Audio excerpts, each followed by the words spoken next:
Hello, it's John, Vintage Fisherman. Well, my eBay store is getting a little thin. I need to get busy. Plus, I've got, what in the devil? I've got a fishing flea market coming up, local here, a couple weeks. I just sold a 220N to a fella, and I thought, well, I got a dozen of D.A.M quicks over there on the shelf that haven't been rebuilt. I might as well do another. This is a really nice example. It's fully functional. See? Anti-reverse, anti-reverse, anti-whatever working. So let's fix it. Let's clean it. It doesn't need fixing. It's complete reel. It's in good shape. Just needs a good cleaning. First thing you notice, there's some line stuck to it. So I'm going to carefully put an X-Acto knife up under that line and pull it off. It's actually stuck. There we go. Two pieces of line under there. All right. Let's take a look at the drag. These D.A.Ms are made West Germany. It says right there, made in West Germany. Very good quality reels. I fish with the micro light a lot, and sometimes the 110. So you have your all the D.A.Ms in the smaller sizes are quick release, and you got those two. Those are actually spacers, and they go underneath this.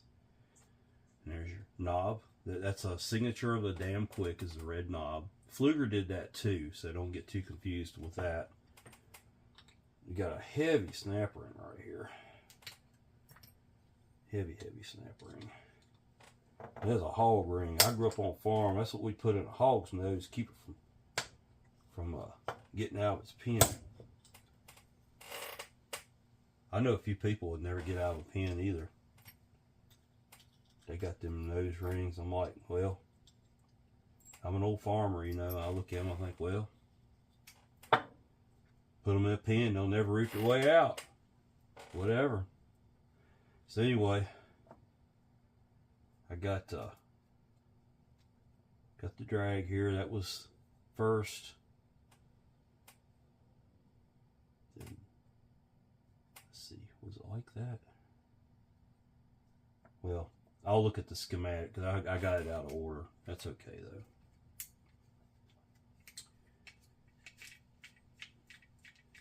Take the handle knob loose. That's working good. This reel really doesn't need anything but just cleaning. It's in good shape. We'll take the side cover off. There again, always match your screwdriver sizes up to your screws. Sometimes these side covers are stuck because the paint, when they put them together at the factory, the paint must still been wet. And if it's never been off before, see what I'm talking about? Yeah. And see, if you try to go pry on that, you're going to mess the paint up. The only place I got the paint's not messed, it was already messed up, is that very corner. I'm going to try. Take an old X-Acto knife blade and kind of wiggle it down in there and hopefully not mess the paint up any more than it already is, or slice my finger, or something really stupid. I think I just heard it. Pop loose. There it goes. You see what I did? I took a part the paint was already scuffed and got up under it. And then it rotates out. You can see the old grease in it. That's all got to get cleaned out. To pull the spool shaft, there is a pin on the crosswind lever. You'll pull that and the spool shaft will come out. Okay. Then to get the crosswind lever out, there's a little snap ring. Don't lose it. Sometimes when snap rings let go, there's energy stored and off into space. On your lever, there's a shim. My fingers just won't get into anything. I struggle with this. Then your lever, and then there's another shim. I have forceps here. Forceps are awesome, but these, I'm going to take me a pair of forceps, cheap ones from Harbor Freight, and cut those locks off, because I don't need that for getting things out. But I want one pair to hold stuff with if I need it. So, all right, so we've got all this done. To get the handle off, I'll take my block here.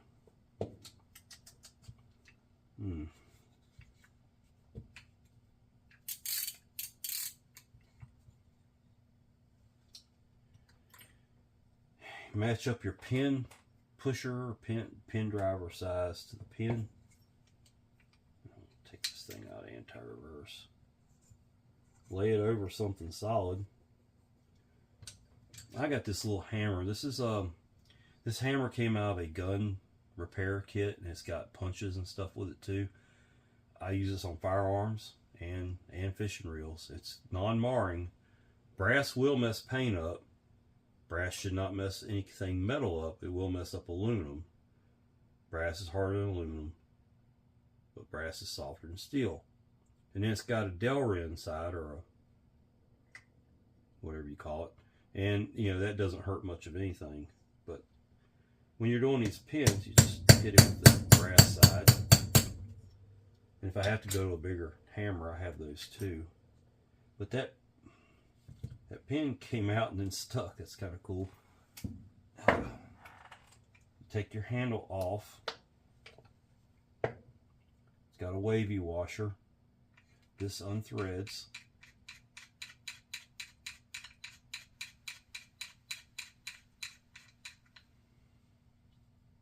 There's nothing up under that. There is a snap ring here.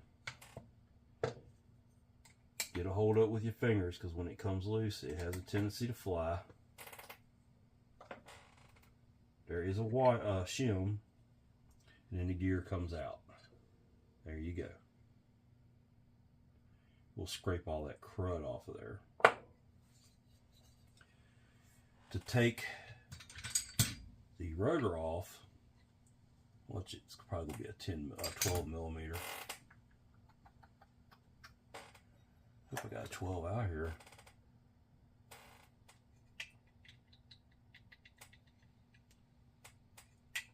Should be a 10. But that's a 10. No. I don't think it's an 11. If it's an 11, it'll be a 7/16. No, it's a 12. Okay, this is fun. So I don't have any really good sockets down here. I need to go buy me some good sockets. All of them are too thick a wall. That's part of the problem. I might just, no.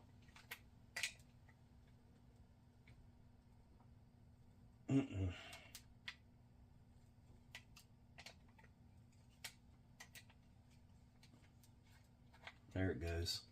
I barely got it. I'll have to go get a better socket today somewhere. Alright. The rotors stick sometimes. Down inside the rotor, you got a wavy washer. So you got the nut, wavy washer, and keyed washer. The keyed washer stuck to the paint. Wow. That paint the Germans use, that's some serious stuff. Probably causes cancer in California. All right, got that. At least see how the paint stuck to it. All right. Now, interesting thing about these D.A.Ms, you can adjust. And I noticed this one was set to the lightest setting. But you see this little knob here? You can turn this. That's the high setting. That's if you want a real fast snap on your bell. So watch this.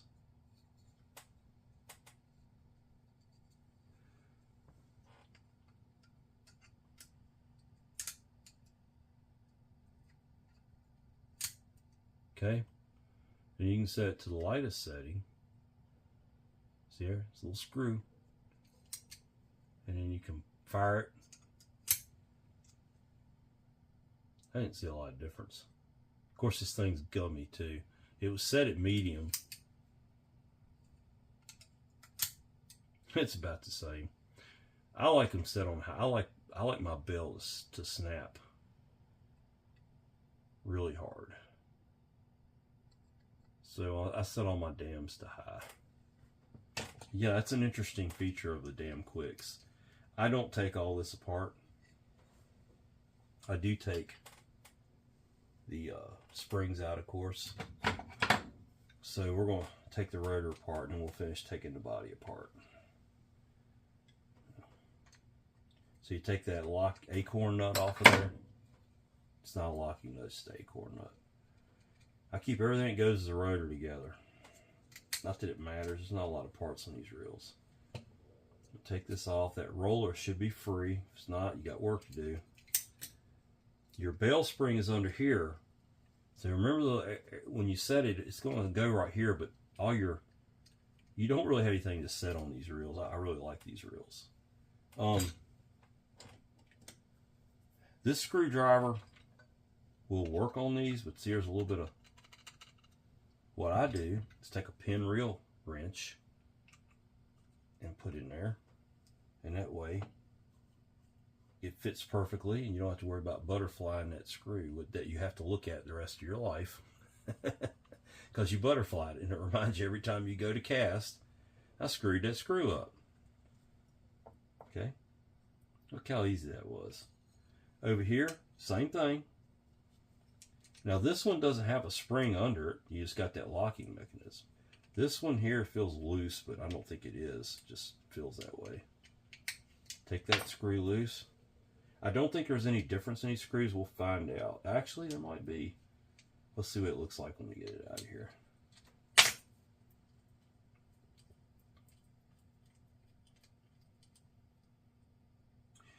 Well, they're different enough where it does matter. So this would go on the one with a little bit wider shoulder. Goes over here. So that's all. That's the whole rotor assembly done. All right. Now on this, to get the worm gear out, and I don't take this anti-reverse mechanism out. That's a real pain on these reels. Just leave it alone.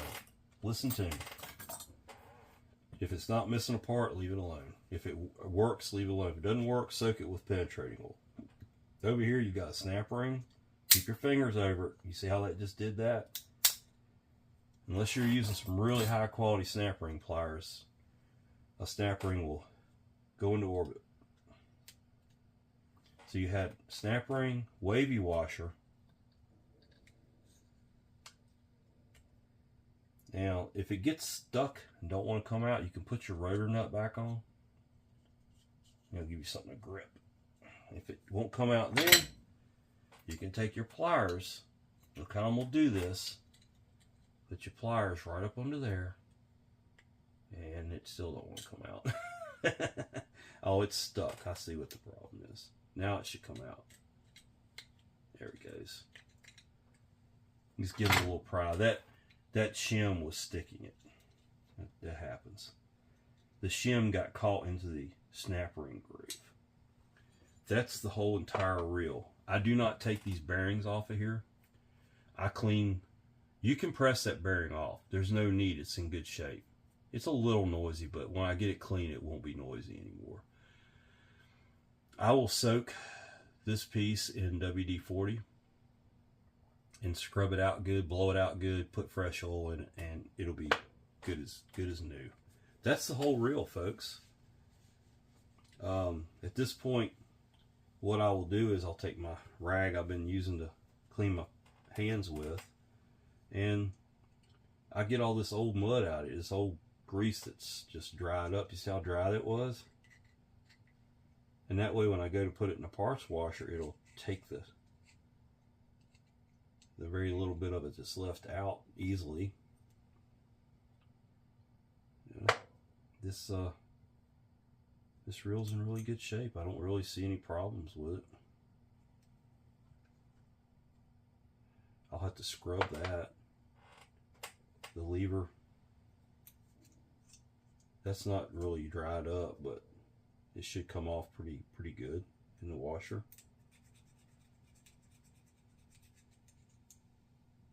That's a little dried up.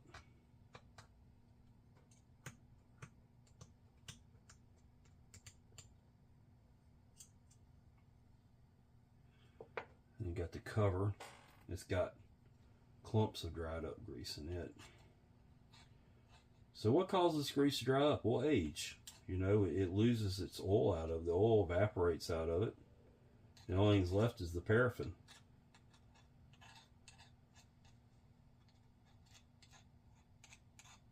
The only thing you really do about that is freshen it up. The cover will have little clumps here and there, but it's not bad.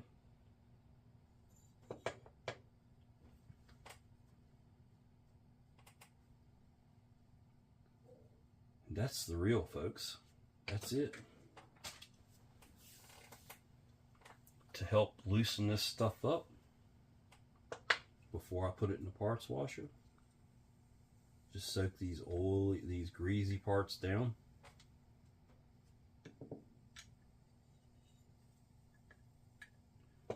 I'll clean it all up.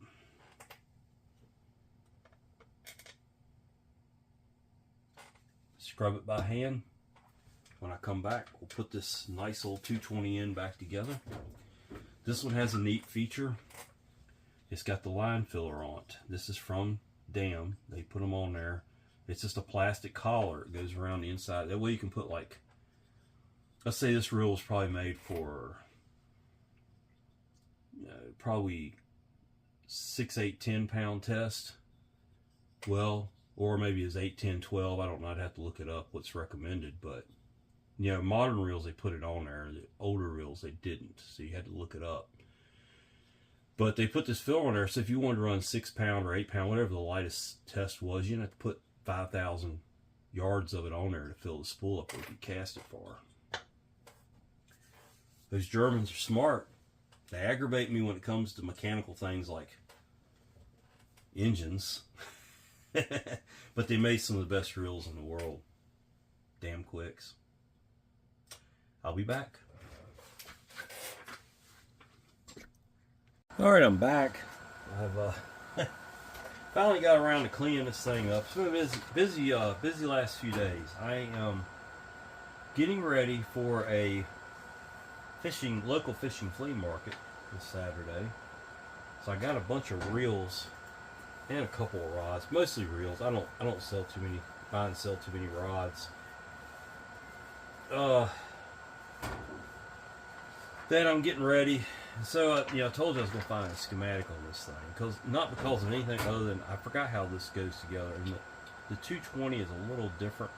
The 220N is different than a regular 220. So, I pulled that up. And, yeah, I was right. I know how it goes now. So, yeah. So, let's put a reel together. It's in beautiful shape, by the way. It couldn't get any better than this. There is a washer right here that I did not get out. I didn't want to damage it. It's stuck, but it's supposed to be stuck. It's hex shaped and it inserts into the bottom of the spool. On the drag system here, you've got, let's see here. You got a wavy washer that goes in. It's the wavy washer. Okay. Then it's got a that looks like the hex washer there. That can't be right. Oh, it's probably this hex one. Yeah, this hex that's got the steel hex washer. Then you get the fiber washer, and I'm going to put just a little bit of pin oil on that. Got all my oils out here now. Put that in there. That oil will keep that very pliable over the years. And then it gets this steel washer here with the key in it, and then the snap ring. Now, that's a big old hog ring there. You put that in your nose, you're not going to dig out your pin. So we'll put that in there.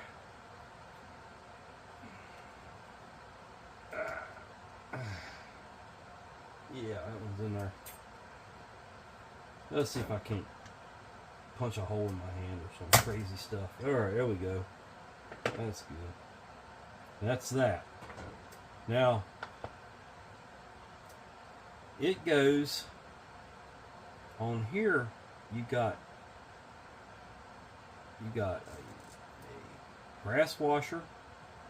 Then it gets this piece here.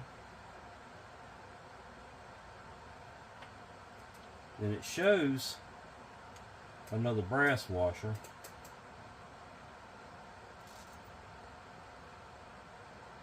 And then that all goes into the spool.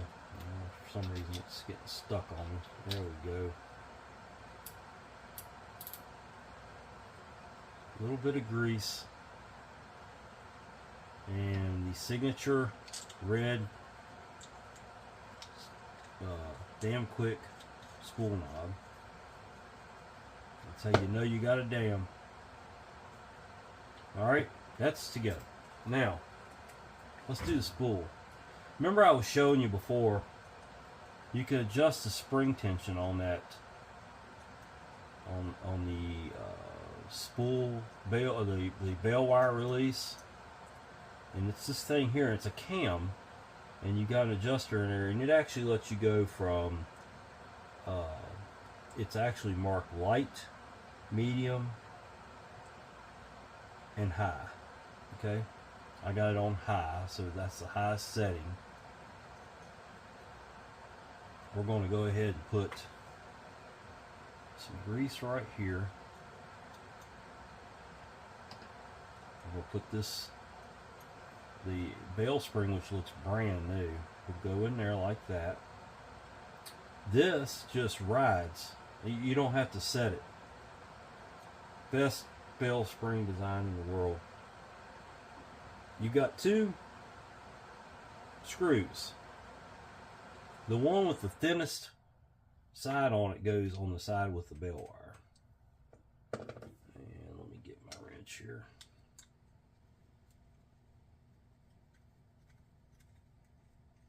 Okay, got that. Over here, we'll go with some grease again. Well, this one,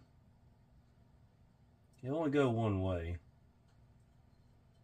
We're going to put it on just like this. That's in the relaxed position, okay? We'll go ahead and put that on there, and it doesn't hurt to put a little bit of grease under that.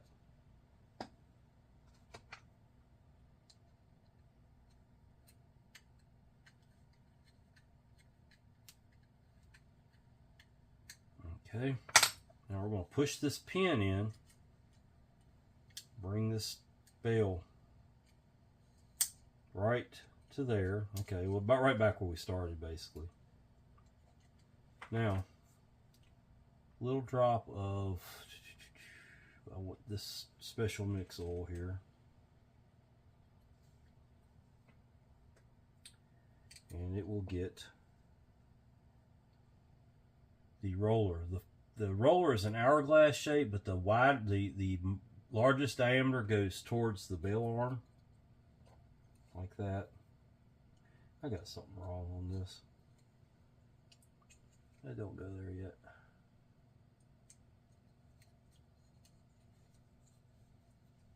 Goes like this, I believe.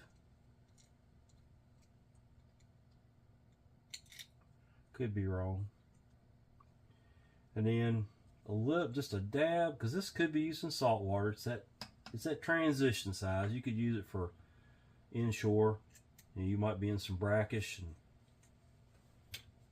you know it could get corroded and not want to come apart next time or lock up on you. So I always oil everything, grease everything.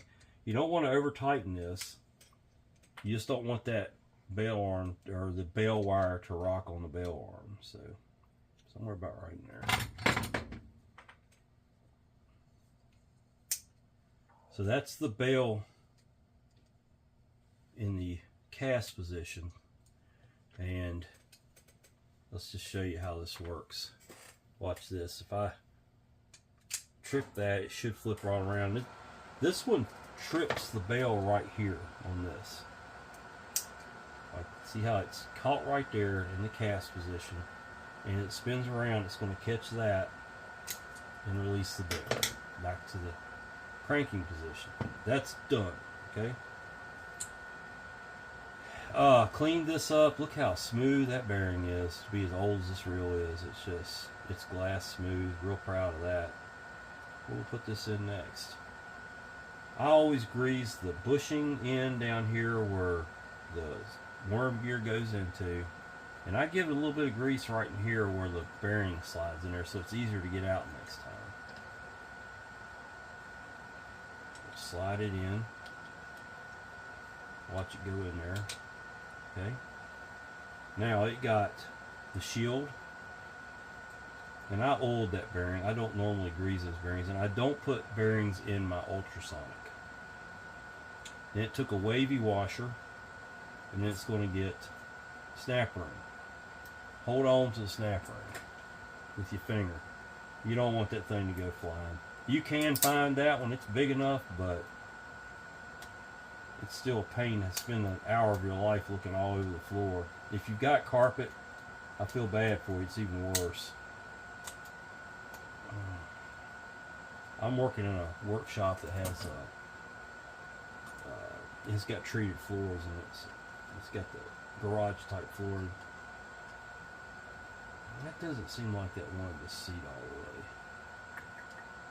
for some reason.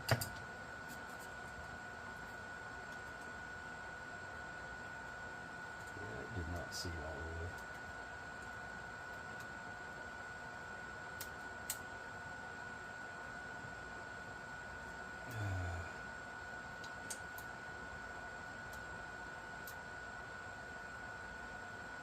All right.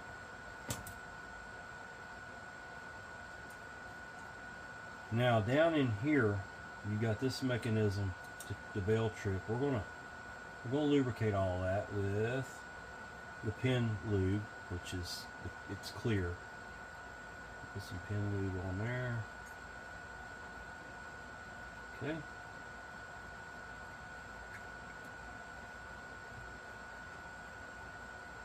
I'm going to put the rotor on.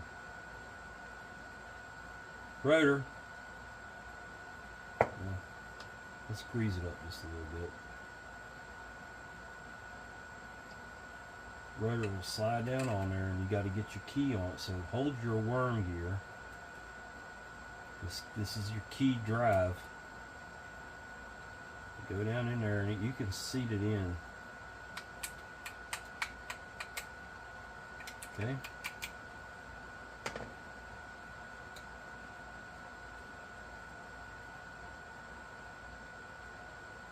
Let me think there. I think it gets, yes, the wavy washer goes in next, and then your nut. If you remember correctly, I had a bit of a time getting that nut out of there. I'm hoping that my 12 millimeter will get the job done here. I might have to run to the garage and get a better socket, but I think it's going to do it. All right.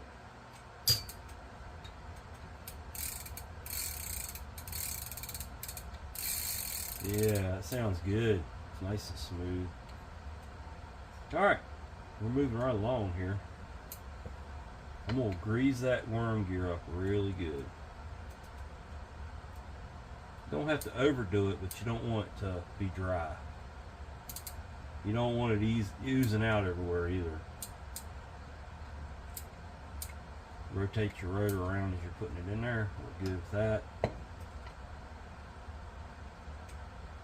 Your shaft here,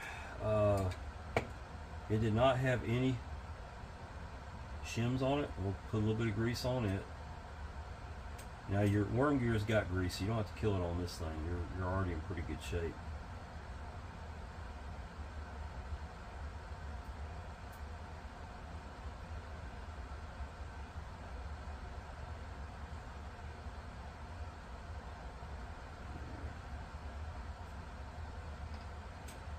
I'm going to grease that or oil that. I'm going to use this new Dad's old tackle oil in there. I like that stuff. It's really fast. It's fast in bearings. I'm liking it more and more the more I mess with it. Now,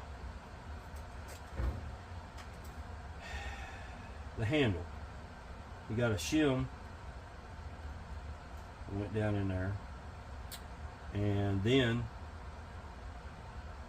this E-clip. Okay. That retains everything together. I have to put, this will go on next. This is your handle. This is where you can fold your handle for transport. That'll go on there. Screw it all the way down. Then you got a wavy washer that goes on there. Then your handle. Your handle takes this cold roll pin. It's a hollow pin. You can get it started.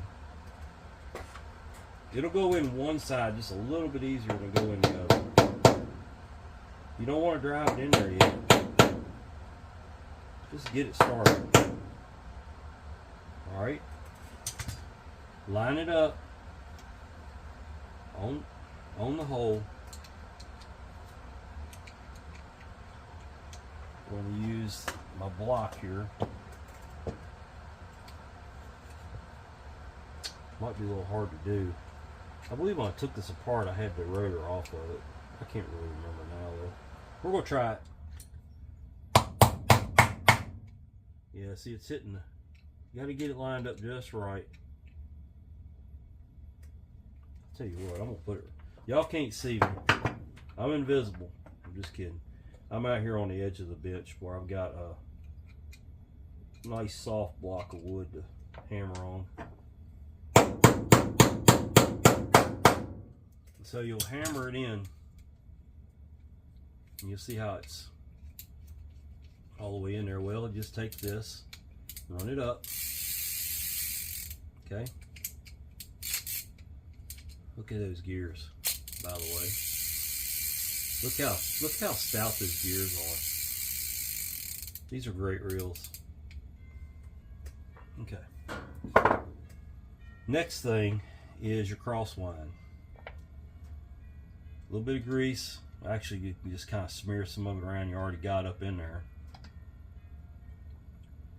Brass shim, cross wind lever, another brass shim, and small E-clip. And you'll have to take something to kind of get a hold of that E-clip. These are such simple reels. We're almost done here. Alright, see here, it's set in. Now, your axle shaft, spool shaft, whatever you want to call it, we'll put that in there. I'm going to use a little bit thicker oil. The pin oil is great for that. Or the Lucas oil. I got a fresh thing of Lucas out here now. You put it in there, you line that hole up with that hole in the crosswind block. And this little pin just drops in.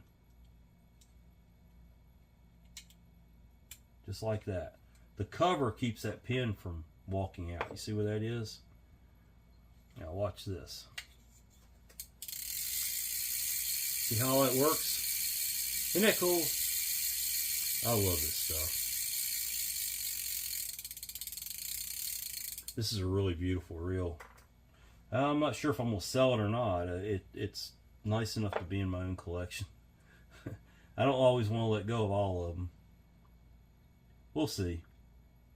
It's not going to the fishing flea market with me this weekend. I know that.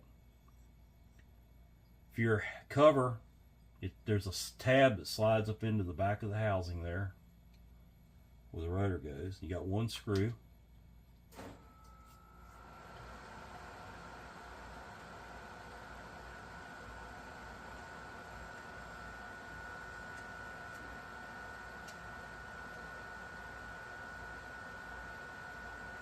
Got a whole shelf full of damn Quicksilver I haven't rebuilt yet.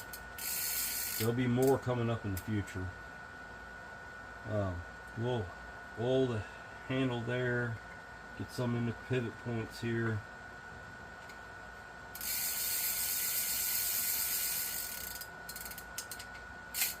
Let's cut the clicker off. Now the anti-reverse no longer works. Cut it back on. Anti-reverse works. It's flipping nicely. I'm going to put a little dab of oil right there. Alright. Now your rotor, your spool, just slides on there and it'll click into place. Adjust your drags like you do on any other reel. It's front drag. You loosen up. Bait clicker is working. Man, that's a nice reel. I really like that. That turned out super.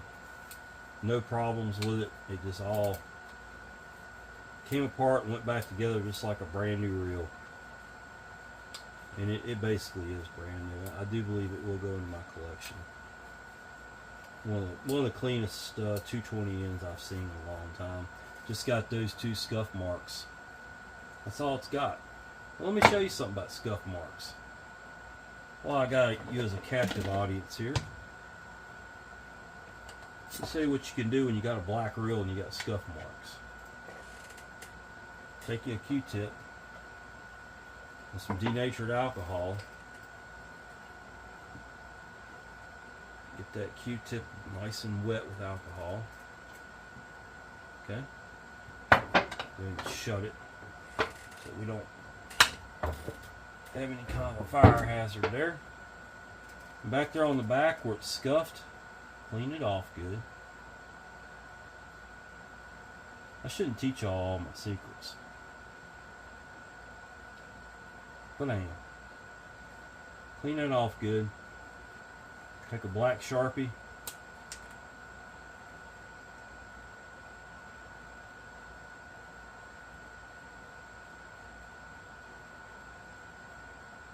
Reels if they get used at all, they get a little ding in them. Back here on this is where you go set your rod down and it gets a little ding in it.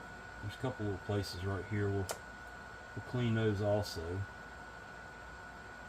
What I'm doing here is I'm taking the oil off where I just oiled the whole reel down. There's a little place right there, a little scuff right there, a little scuff right there, a little scuff right there. There it is, folks. It's a beauty. I really like this reel. Made in West Germany. Damn quick. Damn nice. This is John Vintage Fisherman. Thanks for watching. I really, I tell you, my channel's doing better than I ever would have thought it would have. Life's busy right now for me, and I'm having a difficult time getting, especially fishing content up. I can get down here and work on a reel early in the morning before I go to work, or a couple nights a week I'm here at the house without my girlfriend here to hang out with, and I'm bored and lonely, and I'll come down here and fix on a reel. But fishing content, we got fishing content, but the problem is I can't get an editing software I like. I'm going to try another one yet this week. I'm glad I didn't purchase the last one. I purchased one and got my money back. It was Adobe. I tried